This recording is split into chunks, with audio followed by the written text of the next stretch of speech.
Story number 1. For privacy reasons, I'll just say my name is C, and I currently live with my mom and stepdad now. For some backstory, my mom and stepdad moved into this house at the start of the year, and I've only started living with them since December 1st, so I'm quite new to the haunting. But apparently, it's been going on for months, and it ranges from keys going missing, my mom's work boot, yes, only one of her boots being cleaned even when she and my stepdad swear they haven't done anything to it, to my cat acting extremely weird, just staring and meowing at literally nothing. Like the other day, she just sat on the stairs refusing to move from that spot. But the most recent incidents have occurred this week. Like a night or two ago, my air conditioner somehow went from 25 to 18 degrees without any of us touching it. But the weirdest thing of all was when I heard it. I really did. I was sitting in my room, headphones on, listening to music. Wasn't talking to anyone when I heard a voice mumble something. I took off my headphones thinking it was my mom, but when I checked outside my door, nobody was there. It really freaked me out, so I went back to my room and started listening to my music again. The next morning, my mom called me out to talk about it. We figured that my mom and David didn't get as many instances with the entity because of my mom's shrine downstairs. My mom is pretty spiritual, which is where they slept. We started planning to move some sage upstairs, but the weird thing is, I'm actively opposed against the idea. I like the entity, and it doesn't scare me like it scares my family. It feels comforting, and if I had to describe the presence, I would say it gives the presence of a younger girl around my age, teenage years or so. I really need answers about this spirit. Why does her presence not scare me? Usually I'm a very paranormal person, but I've never met a young girl around my age who's passed away, so it can't be a familiar person or a friend. Story number 2. So I'm 12 at the time of writing this. This happened when I was about 10 or so years old. So after my brother, who was 17 months older than me, making him 11 when this happened, had one of his soccer games about an hour away from our house, we went home after stopping to grab something to eat. As soon as we all entered the gate, we picked up on the fact that our dogs were already barking. They don't normally bark until we get to the door, but despite this, we just assumed they were playing. Nothing really happened at all until about 10 p.m. At this time, we were all heading for bed, and me and my brother shared a room since our cousin was using our downstairs room.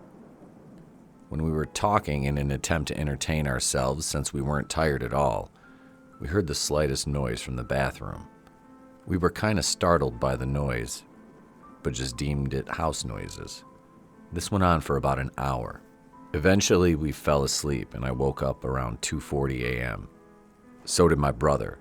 We awoke to a loud crash from inside the closet, followed by a very heavily muffled crap. This is where we ran out of the room. Me first, as my brother was still half asleep. We ran downstairs, screaming for our parents and our cousin, who was about 23 at the time and very buff. When I heard my brother get out of bed, I heard the closet door being forced open. I only caught a glimpse of the person, obviously a man, a large beard, short black hair, dressed in a gray shirt with boots and jeans. He didn't seem to be holding anything.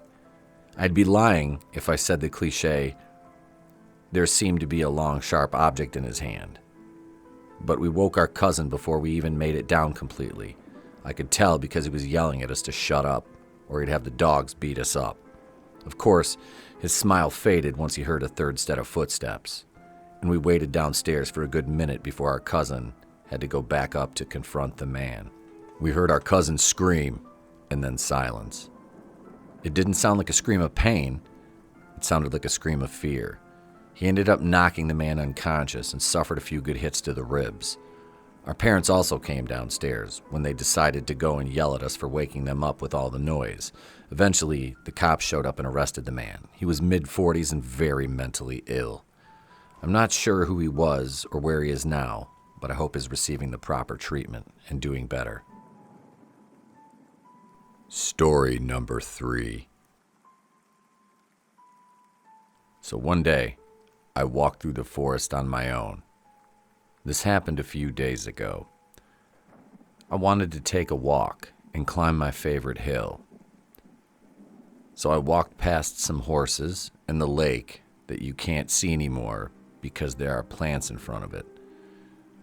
So I walked past the lake and I looked up into the woods where there's this really tall hill. On top of that hill, the woods end and there's a field. I saw a man staring at me from up there.